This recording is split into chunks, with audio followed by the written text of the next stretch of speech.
Right, well, it's nice to have had a couple of days in Leeds at the British Society of Surgery of the Hand Annual Congress. Nice to catch up with a lot of people and chat, and you really get a good sense of the zeitgeist in hand surgery as to what people are enjoying doing, what works well and what hasn't been as good as we would have hoped. So I picked up a few things. There's a nice session on what I no longer do, and a very frank discussion about whether to fix proximal phalangeal fractures with plates, and generally people feel that that's not better than managing them conservatively. That was the short message from that. The percutaneous needle fasciotomy for Dupuytren's contracture can be repeated, and although it isn't as good as doing a fasciectomy, people are doing repeated PNFs, and that can work quite well, and I think I'd buy into that as well.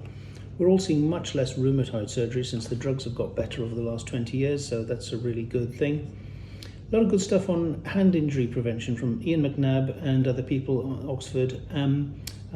I chatted to him about watching MasterChef and how dangerous some of the practices are of putting a knife into something in your hand, splitting burgers from the freezer, but also, you know, opening oysters, avocados, and I've seen lots of people cutting even mushrooms into their hand on the television, and that's got to stop. It's really very stupid. There's lots of preventable hand injuries that occur that way that are really expensive to fix.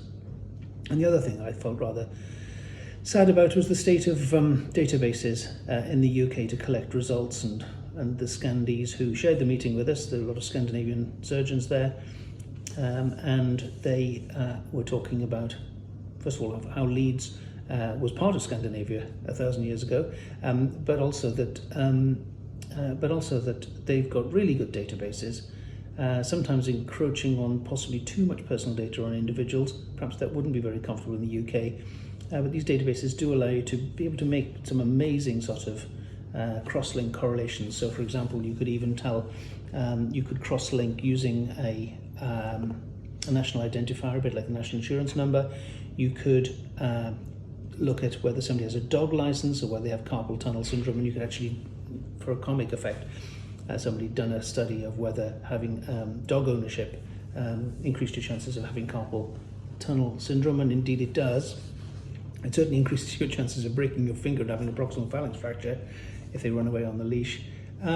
So quite a few things I've learned there actually. It's been really a decent meeting. A lot of nice stuff on inclusion, equality and diversity as well, which was really good. Yeah, so good meeting.